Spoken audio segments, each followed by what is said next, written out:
喂，你月入3萬，月尾食杯麵，有冇諗過邊個偷走你嘅錢先？習慣一，冇意識浪費。月頭食龍蝦，月尾食杯麵，你嘅人工就係咁俾食乾淨啦。習慣二，先消費後儲蓄。出糧咧就買衫買鞋先，最後剩低啲錢先至儲。你知唔知強積金都幫唔到你啊？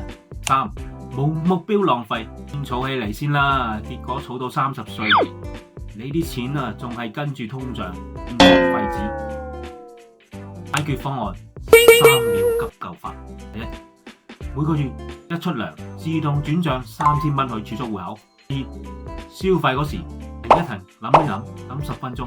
第三，用 supermarket 慳10蚊去轉投資。由今晚開始留言，我唔係月光族，跟住我哋30日之後見證奇蹟。